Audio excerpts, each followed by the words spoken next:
Assalamualaikum dan salam sejahtera. Bertemu lagi kita di dalam Franchise Chat, satu medium ataupun platform yang khusus buat usahawan franchise bagi mengetengahkan cabaran yang dilalui sepanjang menjalankan perniagaan, kisah jatuh bangun, kejayaan dan sebagainya menerusi platform ini.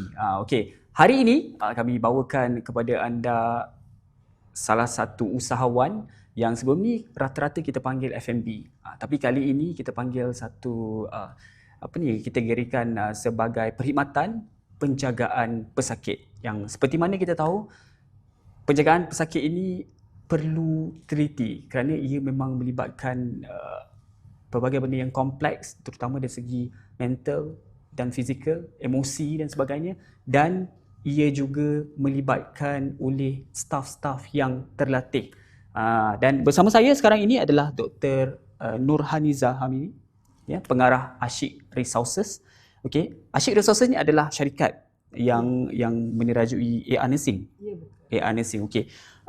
Doktor boleh terangkan bagaimana doktor sebenarnya boleh terlibat dalam perniagaan ni? Sebagai kita tahu, doktor memang mempunyai ada GP sendiri, ada klinik sendiri kan? Kami memang bermula dengan operasi di klinik swasta, Okey. di mana kita bertemu pesakit setiap hari, memberi rawatan dan perubatan kepada mereka, perubatan.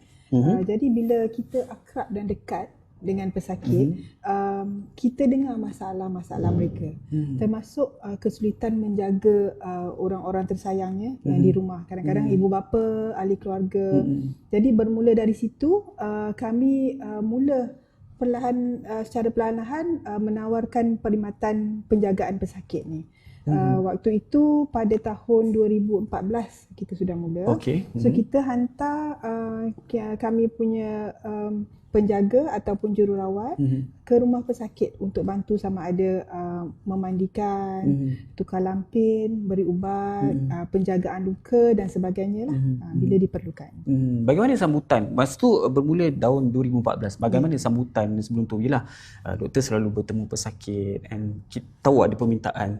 Tapi bagaimana sambutan di sebalik yang doktor sendiri tak tahu, yang mana tahu mungkin pesakit tu tak datang ke klinik doktor, tiba-tiba macam perlukan sambutan ketika tu. Betul, sambutan sebenarnya sangat memberangsangkan. Kita tahu bila ada pesakit menerima rawatan di hospital, bila dibenarkan pulang ke rumah, kadang-kadang ahli keluarga memang buntu. Misalnya nak cari orang untuk bantu tukar tiub, atau bantu cuci luka, diberitahu macam mana perlu dibuat, tapi mereka tak ada pengetahuan, tak ada ilmu, tak ada kemahiran. Jadi memang perlu kita tunjukkan minimal sampai mereka mahir, baru dia boleh cuci luka sendiri misalnya. Okay. Ataupun kalau tukar tiub, tu tak ada pilihan lain lah. Memang kena datang dan menukarkan untuk pesakit. So memang staff-staff yang ada dengan doktor ni adalah yang terlatih ke? Latihan tu diberi oleh doktor atau sebagainya? Bagaimana? Dua-dua sebenarnya. Mereka yang kita hantar, yang paling banyak adalah jururawat. So para jururawat ni adalah orang-orang yang dah menerima latihan dan diberi sijil serta berdaftar dengan Lembaga Jururawat Malaysia. Okey.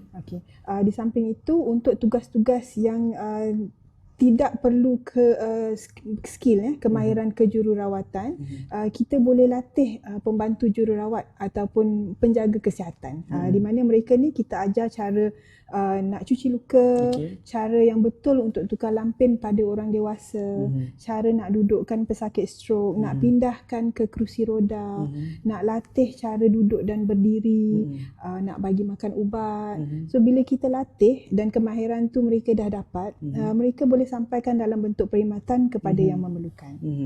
So bermaknanya apa yang kita utarakan ni adalah AR Nursing lah tadi. Yes. AR Nursing yang memberi perkhidmatan untuk penjagaan pesakit di rumah pesakit tu sendiri. Betul. Okey, kalau ada yang penonton yang nak tahu bagaimana kos kalau macam kita nak memerlukan perkhidmatan tu, adakah sometimes ada yang takut, tapi takut nak tanya kos tu tinggi ke tak? Okey. Kalau untuk perkhidmatan di rumah, sebab dia adalah individu dan personalised, dia one to one, maknanya seorang pesakit, seorang penjaga ataupun okey. jururawat. Jadi kos dia memang kita boleh andaikan lebih tinggi daripada penjagaan di pusat jagaan.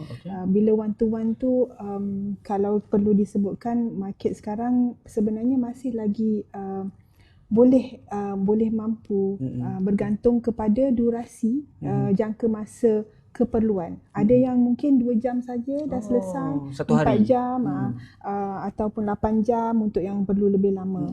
Ada yang perlu sekejap saja, 2 minggu cukup, atau ada yang perlu mungkin setiap hari datang selama sebulan atau 2-3 bulan. So bergantung kepada keperluan pesakit. Dia bergantung kepada keperluan pesakit lah. Okey. Selalunya kalau kita sebut tadi, macam doktor sebut tadi, penjagaan pesakit ni tidak meliputi kepada ibu bapa atau orang tua kita saja. So daripada golongan mana lagi sebenarnya pesakit yang doktor cover ni? Mungkin daripada anak-anak ke? Kita sebenarnya kalau kita sebut pesakit tu ada banyak kategori umur, ya. Betul. Ada yang memang umur masih muda tapi ada musibah, mungkin dapat stroke. Mungkin terlibat dalam kemalangan. Jadi untuk terus keluar daripada hospital dan boleh menjaga diri sendiri tu kadang-kadang agak mustahil. Betul. Jadi perlu bantuan. Dan ahli keluarga yang dekat ada obligasi masing-masing, perlu bekerja, perlu mengurus anak-anak sekolah, dan tidak sepanjang masa boleh bersedia berada di rumah. Jadi kami boleh bantu isi masa yang tidak dapat berada di rumah tu. Staf yang akan datang memberikan perkhidmatan, menemankan, menjaga, membantu mengurus selama mana yang diperlukan. Jadi umur yang sangat muda pun ada. Paling muda kami pernah jaga kalau di pusat jagaan adalah 38 tahun. Kalau jaga di rumah, kadang-kadang ada bayi yang memerlukan penjagaan, kanak-kanak OKU. Bayi pun ada? Yes. Kalau bayi biasanya yang special needs lah, mungkin baru keluar wad, ibu perlukan bantuan, baru lepas melahirkan, ataupun memang ada kanak-kanak kurang upaya yang perlu sedikit lebih perhatian. So maknanya kalau soal apa yang doktor cerita ni, maknanya tim doktor ni sebenarnya besar lah, sebab kalau orang yang memerlukan one to one dengan pesakit tu. Baik. Sekarang ni kalau jenis-jenis penyakit sebenarnya yang kalau boleh kongsikan kepada penonton, atau bagaimana jenis-jenis penyakit yang yang doktor ambil? Kami sebenarnya tidak menghadkan terhadap jenis penyakit. Memang tak ada. Tapi kita memang perlu sedikit latar belakang pesakit sebenarnya supaya kami faham apa yang perlu dibantu. Misalnya kalau pesakit stroke, ada yang ringan, ada yang berat. Kalau yang berat memerlukan 100% bantuan.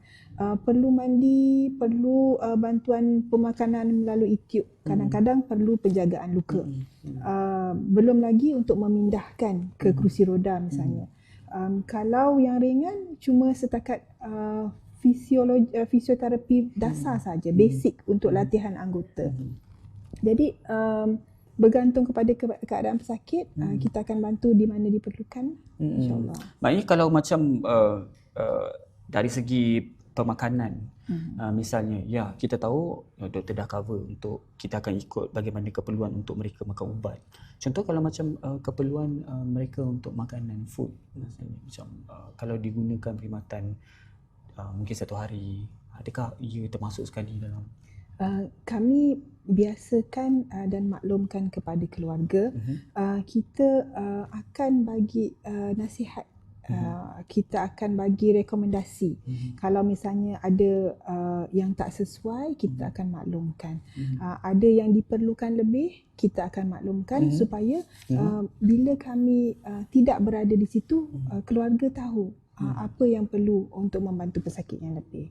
Jadi kalau tentang makanan, kadang-kadang ada yang pesakit dia progresif, dia lebih melarat daripada yang sebelum kerana faktor usia.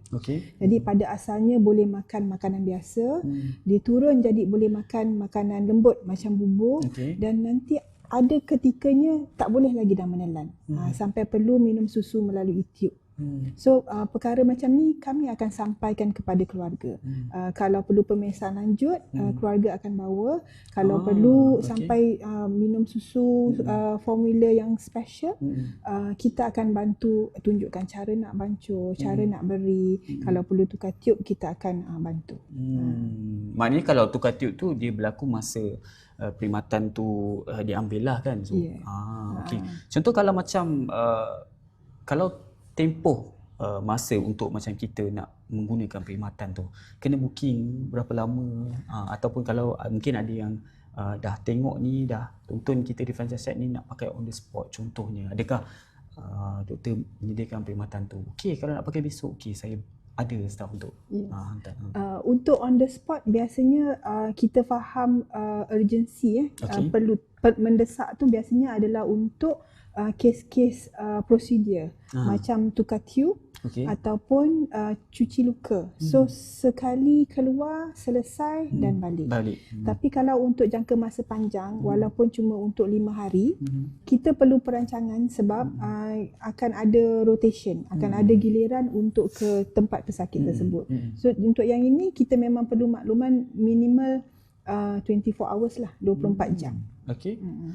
Kalau kita ambil yang sekecil ni lah, kalau contoh cuci luka misalnya, berapa minimum cost yang doktor kena lukai? Mungkin pergi dan sekali, mungkin 2 kali, sekali untuk 2 hari macam tu. Kalau untuk satu visit, satu kali perkhidmatan biasanya sekitar 60 ke 80 ringgit. Dan lukanya bergantung juga sama ada besar atau kecil, bersih atau ada infeksi.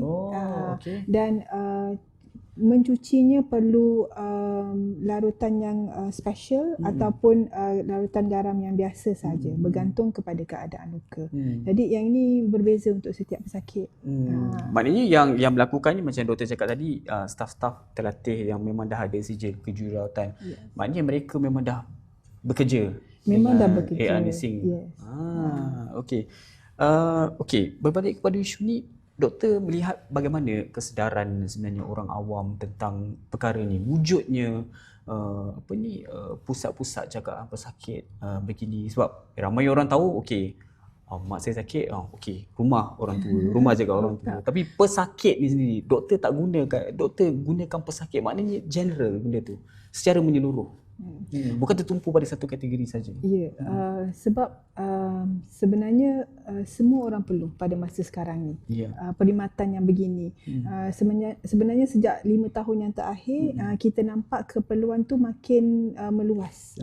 Dan masyarakat kita dah makin bersikap terbuka. Bermakna mereka faham tanggungjawab sehari-hari untuk bekerja, untuk mengurus keluarga dan rumah tangga kadang-kadang tak memungkinkan untuk mereka beri perhatian kepada keadaan yang special ni. Jadi perkhidmatan kita di mana kita bantu untuk uruskan orang sakit ataupun orang tua ataupun orang yang memerlukan penjagaan kesihatan sangat-sangat membantu di mana meringankan beban mereka.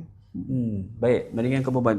Terutama sekali jika ada mungkin ahli keluarga yang sakit, nak suami isteri bekerja, kan? So anda boleh mendapatkan perkhidmatan AR nursing, jagaan dari rumah. Dia akan datang ke rumah anda untuk cuci luka atau sebagainya. Berapa lama keperluan anda boleh dapatkan perkhidmatan tersebut bersama dengan AR nursing. Okey, kita dah sentuh AR nursing. Kita tahu satu lagi, doktor selain daripada AR nursing menyediakan perkhidmatan untuk penjagaan pesakit ni, ada juga tempat, betul, tempat atau center yang untuk diletakkan pesakit tersebut.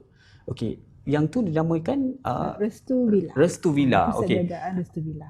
Boleh doktor ceritakan sedikit tentang Restu Villa ni? Sekarang ni kami berada di Putrajaya. Okey, di prison berapa? Di prison 8, sebelah Tasik. Alhamdulillah. Jadi okey. tempatnya sangat sesuai, sangat selesa, di mana pesakit ataupun residen lah yang duduk bersama kami ni menerima penjagaan sama ada 24 jam ataupun harian. Harian. Okey. Bergantung kepada keperluan mereka dan keluarga. Yang duduk lama boleh jadi package bulanan Okey. ataupun package jangka masa yang sekejap.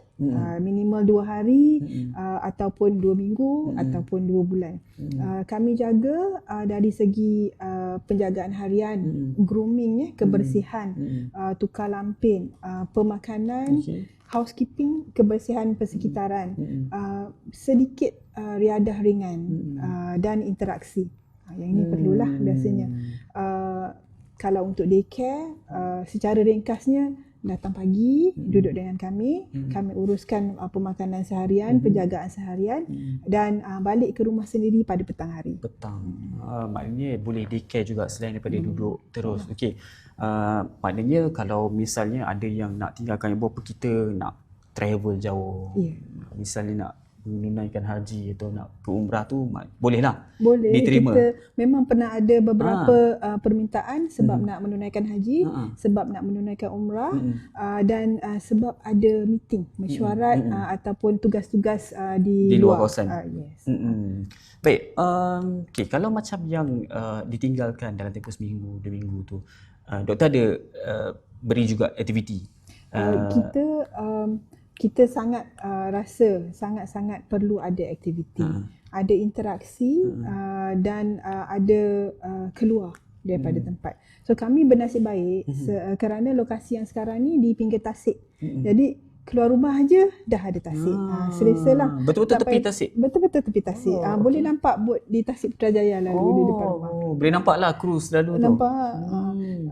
Tapi kalau misalnya ada kelapangan, ada kemudahan, kita memang selalu suka nak bawa melawat ke taman-taman di sekitar.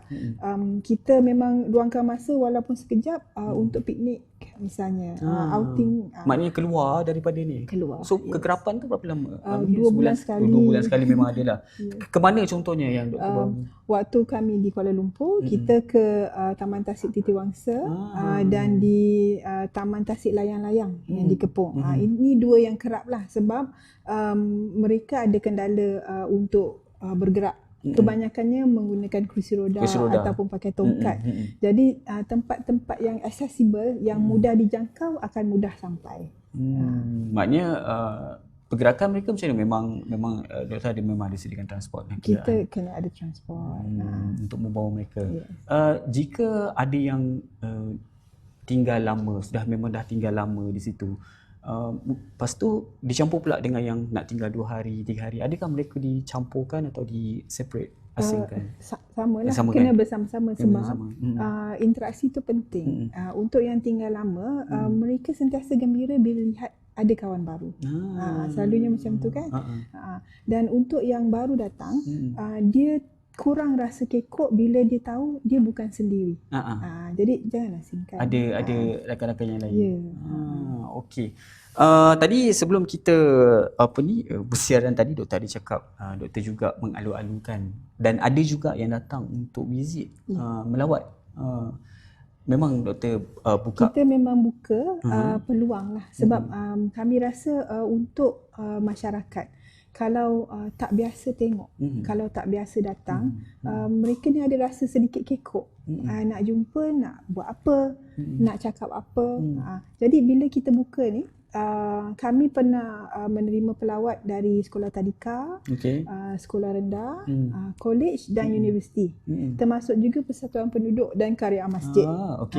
Jadi yang datang ni sebab terdiri daripada pelbagai lapisan masyarakat, interaksi dia berbeza. Kalau kanak-kanak main dan nyanyi je dah cukup menggembirakan residen. Dah nak balik salam, peluk, cium. Yang tu sangat bernilai pada residen lah, pada kami sebenarnya. Yelah, mereka terasa dihargai. Ya, betul. Jika ada yang datang mengunjungi mereka. Okey, Jantina, bagaimana doktor memang Kita tidak menghadkan, kita terima yang lelaki ataupun yang perempuan. Umur pun kita tidak menghadkan.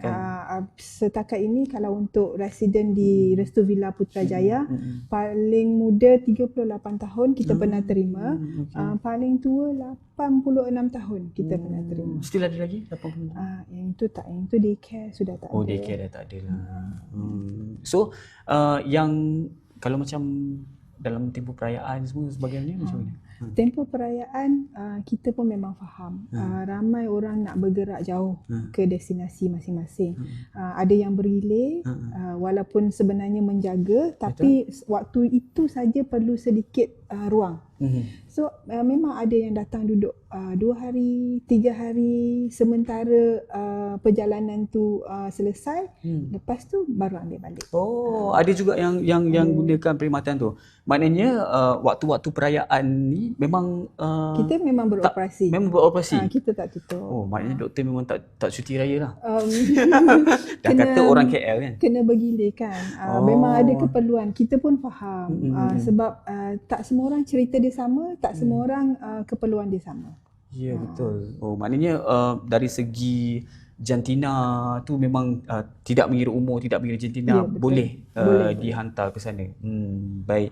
So, jangan risau kerana pelbagai aktiviti sebenarnya memang disediakan. Memang takkan boring. Dan sekarang ni memang dah pindah di Putrajaya since bila? Kita berada di Putrajaya sejak bulan Mei 2019. Sebelum tu kami berada di Taman Melawati, Kuala Lumpur. Okey, so kepada penduduk-penduduk atau residents di Putrajaya misalnya, kalau nak mendapatkan perkhidmatan atau dah mengetahui bila menonton pencacat ni di mana Restu Villa. Restu Villa.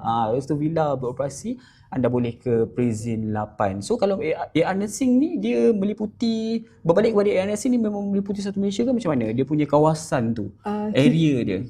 Kami fokus di Lembah Kelang sebenarnya. Tapi sebab social media dan masyarakat menyampaikan berita dan informasi, kita pernah ada permintaan sampai ke Pulau Pinang dan sampai ke Batu Pahat. So maknanya doktor cover dah?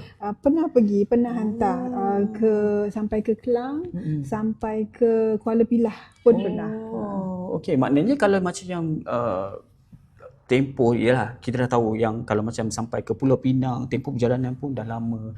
So macam yang tu memang mengambil keperluan mereka memang jangka masa yang lama atau sebagainya. Bagaimana kriteria yang doktor tengok kalau misalnya luar daripada Lembah Kelang nak menggunakan perkhidmatan ni? Kita memang perlu dapatkan semua latar belakang maklumat.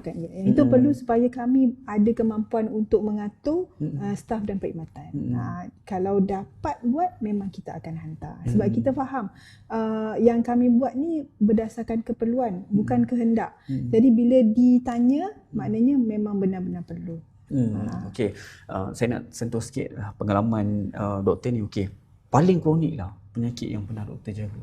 Ini cepumas sikit lah kita tanya. Mungkin kesedaran sebenarnya kau orang, boleh macam ni hantar. Saya rasa kalau pesakit stroke tu biasa kan. Yang biasa. Terlantar pun sekarang sudah sangat biasa. Semua orang sangat maklum dan ada pengalaman. Paling tidak pengalaman melihat. Walaupun tidak menjaga. Tapi yang baru sekarang, sebab kita sedang bergerak ke arah aging nation.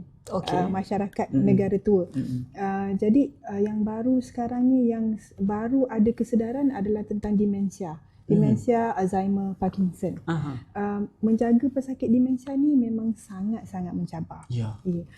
Masa dia dah start lupa, masa dia baru-baru lupa, dia ada masalah emosi dan kefahaman untuk menerima apa yang berlaku di sekeliling. Realiti mereka ni berbeza. Jadi sebab bertanya tentang kes kan, ada satu kes memang satu pakcik sudah beberapa lama demensia, dah lupa anak-anak tapi masih dijaga oleh anak. Dan dia berada di umur 40-an. umur di fikirannya. Okey. Oh, saya ingat umur dia.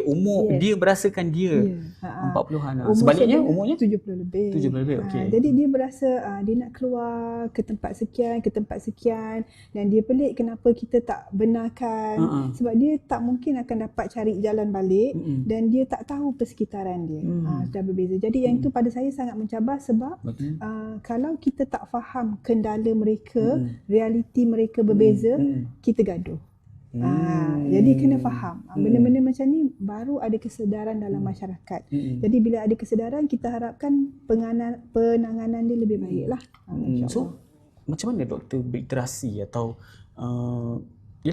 nak mengambil hati mereka dalam keadaan untuk orang-orang demensia, orang yang lupa, kita tak boleh mempertahankan realiti sebenar. Kalau dia kata dia belum makan, bermakna pada dia belum makan. Dia belum makan walaupun dia dah makan. Ya, betul. Maknanya kita bagilah makan. Kita boleh bagi makan, tapi kalau dah 2-3 kali bagi makan, kesian kan, sebab sebenarnya dah senak dah. Kita kena ada skill, ada kemahiran untuk distract, untuk larikan daripada situasi. Daripada dia fikir yang dia nak makan. Boleh makan sekejap lagi, kita tengok TV dulu atau kita keluar dulu sekejap. Jadi bila ada diversion, pengalihan perhatian tu, mereka lebih mudah menerima.